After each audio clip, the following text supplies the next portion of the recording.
வணக்கம். மாற்றம் ஒன்றே மாறாதது என்று உலகம் முழுக்க பேசிக்கொண்டிருக்கிறோம். ஆனா 2000 வருஷமா இந்த இந்தியாவில் ஜாதிய சிந்தனை மட்டும் மாறாம அப்படியே இருக்கு. இந்தியா முழுக்க கல்வி அறிவு குறைவா இருக்கிற மாநிலங்கள்ல ஜாதிய வன்கொடுமைகள் தலைவிரித்து ஆடிக்கொண்டிருக்கிறது. ஆனா தென் மாநிலங்கள்ல, குறிப்பா தமிழ்நாடு, பாண்டிச்சேரி போன்ற மாநிலங்கள்ல கல்வியில விழிப்புணர்வு பெற்று ஒரு மாநிலம் அப்படின்னு எல்லோராலும் கொண்டாடப்பட்டுகிறது. அப்படி கொண்டாடப்படுகிற இந்த மாநிலங்கள்ல சமீப காலமா அதிகமான ஜாதிய வன்கொடுமைகள் நடந்துகிட்டு தான் இருக்கு.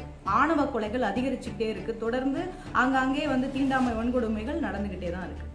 இன்னைக்கு இருக்கக்கூடிய நாகரிக உலகத்துல ஜாதியின் பெயரால, ஜாதியின் வன்மத்தால ஒருவர் படுகொலை செய்யப்படுகிறார் அப்படின்னா இது எவ்வளவு பெரிய ஒரு ஆபத்தான ஒரு விஷயம், ஒரு எல்லோரும் கவலைப்படக்கூடிய ஒரு விஷயமா இருக்கு.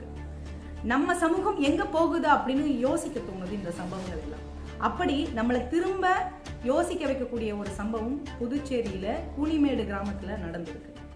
கூனிமேடு கிராமத்தை சேர்ந்த சகோதரர் விநாயகம் அவர்கள் பைக்ல வந்துகிட்டு இருக்கிறாரு.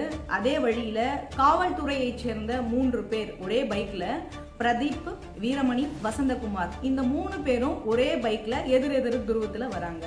அதாவது இந்த 3 பேரும் ஒரு பைக்லையும், விநாயகம் இன்னொரு பைக்லையும் எதிரெதிர் துருவத்துல வராங்க. நேருக்கு நேரா பைக் மோதுகிற ஒரு சூழ்நிலை வரும்பொழுது அந்த 3 பேர், காவல்துறை அதிகாரிகளான அந்த 3 பேர், நீ எந்த ஊருடா அப்படின்னு விநாயகத்தை பார்த்து கேட்டு, விநாயகம் உடனே எந்த ஊருன்னு சொன்னதும் ஜாதி தெரிஞ்சிருக்கு. விநாயகத்தோட ஜாதியின் பெயரை சொல்லி விநாயகத்தை கடுமையா அடின்னு அடிச்சிருக்கிறாங்க. விநாயகத்தினுடைய நண்பர்கள் அவரை அடிக்கிறத பார்த்துட்டு ஓடி தடுத்தும் கூட அவர்கள் ஆக்ரோஷமா அடிச்சிருக்கிறாங்க விநாயகத்தை. ஒருவனுக்கு ஜாதிய உணர்வே மிகப்பெரிய ஆதிக்க உணர்வை கொடுக்கும். ஆதிக்க சாதிகளுக்கு ஜாதிய உணர்வே மிகப்பெரிய ஆதிக்க உணர்வை கொடுக்கும். அதுலேயும் இந்த 3 பேர் காவல்துறையில் இருக்கிறதுனால இன்னும் ஜாதி வெறி அதிகமாகி விநாயகத்தை கொலைவெறியோட அடிச்சிருக்கிறாங்க. விநாயகத்துக்கு அவங்க அடிச்ச அந்த ஸ்பாட்லயே மூளை செயலிழந்து போயிருக்கு.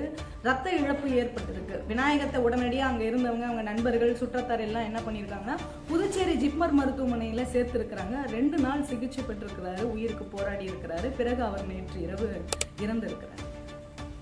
அந்த ஊர் பொதுமக்களும், அங்க இருக்கக்கூடிய விடுதலை சிறுத்தைகள் இயக்கமும், மற்றவங்களும் போராடி அந்த 3 காவல்துறை அதிகாரிகள் மீது, அந்த படுகொலை செய்த அந்த 3 காவல்துறை அதிகாரிகள் மீது SC/ST வன்கொடுமை வழக்கு பதிவு செய்யப்பட்டிருந்தாலும் இதுவரை அந்த படுகொலையை செய்த அந்த 3 பேரை கைது செய்யல காவல்துறை. காரணம் என்ன? அந்த தொகுதியினுடைய சட்டமன்ற உறுப்பினராக இருக்கக்கூடிய, அமைச்சராக இருக்கக்கூடிய திரு நமச்சிவாயம் அவர்கள் தான் மிக முக்கியமான காரணமா சொல்லப்படுது. இன்னும் சொல்ல போனா, படுகொலை செய்த அந்த 3 பேர், அந்த 3 காவல்துறை அதிகாரிகளோட ஜாதியை சார்ந்தவர் தான் புதுச்சேரியினுடைய முதலமைச்சரும். அதிகாரத்துல இருக்கிறவங்களும் ஒரே ஜாதியில இருக்கிறதுனாலையும் காவல்துறையும் கொலைகாரர்களுக்கு ஒத்துழைப்பும் கொடுக்குது. அதனாலதான் இதுவரைக்கும் அந்த கொலைகாரர்களை கைது செய்யாம வேடிக்கை பார்த்துக்கிட்டு இருக்காங்க. ஆனா விநாயகத்தோட குடும்பத்துக்கிட்டையும், இந்த விநாயகத்தினுடைய படுகொலைக்காக போராடுறவங்க கிட்டையும் சமரசத்துல தொடர்ந்து ஈடுபட்டுக்கிட்டே இருக்கிறாங்க அதிகார வர்க்கத்துல இருக்கிறாங்க. இதுவரை போஸ்ட்மார்ட்டம் ரிப்போர்ட் கூட இன்னும் அவங்க இன்னும் எடுக்கப்படாம இருக்கு. அப்ப இது போன்ற சூழ்நிலையை நம்ம வன்மையா கண்டிக்க வேண்டிய இடத்துல நம்ம இன்னைக்கு இருந்துகிட்டு இருக்கோம். மக்கள் மத்தியில சொல்ல வேண்டிய இடத்துல நம்ம இருந்துட்டு இருக்கோம். அப்ப உடனடியா படுகொலை செய்தவங்களை கைது செய்யணும். உரிய விசாரணை நடத்தி அந்த 3 பேரையும் தண்டிக்கப்படணும். பாதிக்கப்பட்ட மக்களுக்கு, பாதிக்கப்பட்ட குடும்பத்திற்கு 1 கோடி ரூபாய் இழப்பீடு வழங்கணும். இந்த படுகொலையில இந்திய SC/ST ஆணையம் பொறுப்பேற்கணும் அப்படின்னு இந்த காணொலியின் மூலமா நான் கேட்டுக்கிறேன்.